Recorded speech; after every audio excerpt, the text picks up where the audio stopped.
My name is Mohamed E. I'm an Egyptian immigrant, now a United States citizen.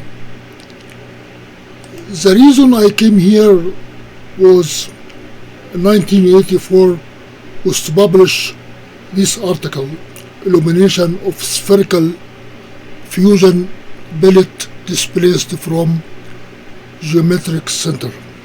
It was published in 1984, and it was the only reason that I was able to get a green card, because at that time, when Reagan was the president, the nuclear fusion was a big problem in America.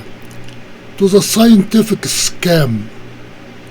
So my article was a very critical assessment of the program, that you cannot accomplish nuclear fusion using laser. That was 1985. It was written in 1984. That was my doctorate thesis from the University of Alexandria, Egypt. After I settled in the United States, I worked in the Air Force Academy on a postdoctoral award. I published 2 more papers on laser application using the integral solution of diffraction problem. Today, the AI make it easy for you to track your work when you have a lot of work that you forget all about it. This was the first book I ever published in 2006. That was about weightlifting and strength training.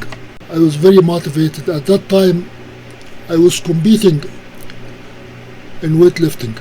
Again, using the AI, I was able to track my work, my publication.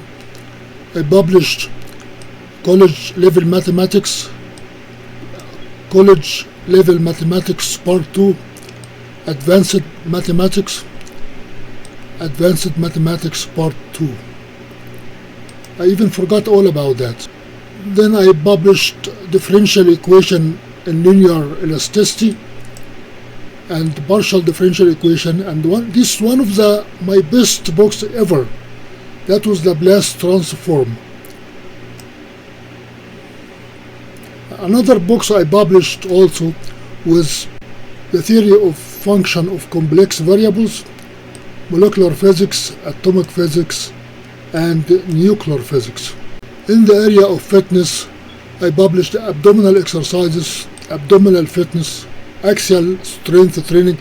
This is my favorite theory about weightlifting, axial strength training, which focuses on the vertebra rather than on the periphery. Then I published weightlifting for kids, weightlifting for young children, and weightlifting for adolescents. Even though I had 3 bachelor degrees when I was under the age of 32, I have my doctorate degree when I was 34.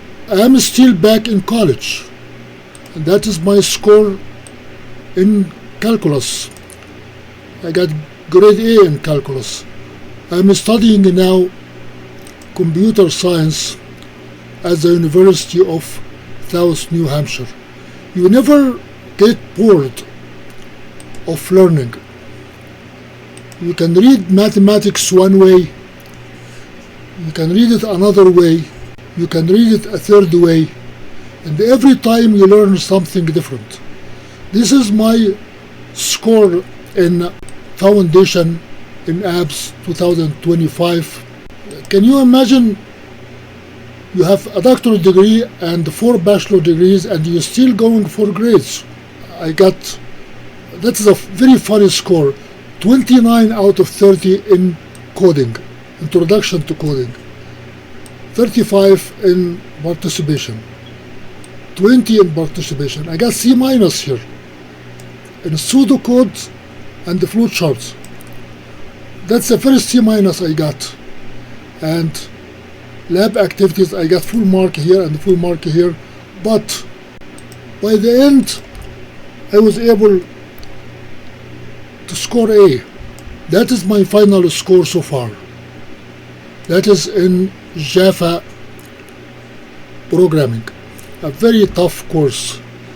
Studying Java is like pulling your teeth without anesthesia. When I go back to my courses, my grades, sometimes you think when you get old, you should not bother studying. As a matter of fact, it gets much better when you get old, because you enjoy the complexity of mathematics, you enjoy the refreshing your mind. So far, that is what I got. Awareness and online learning, I got an A. Foundation of written communication, I got an A. Research persuasion, an A. Ethical problems, an A. Introduction to structure database, that is SQL, I got an A. Pre-calculus, an A. Introduction to scripting, an A. I'm challenging myself. Yes, you can be a doctor, you can be a tutor, you can be a professor, but it never hurts to go back to school. I got an A in Introduction to Scripting and an A in Diverse Historical Narrative. The good thing about going to school when you are old is that you're keeping yourself in shape. You don't trust, your mind doesn't trust when you are sitting in a classroom and doing your homework in my age.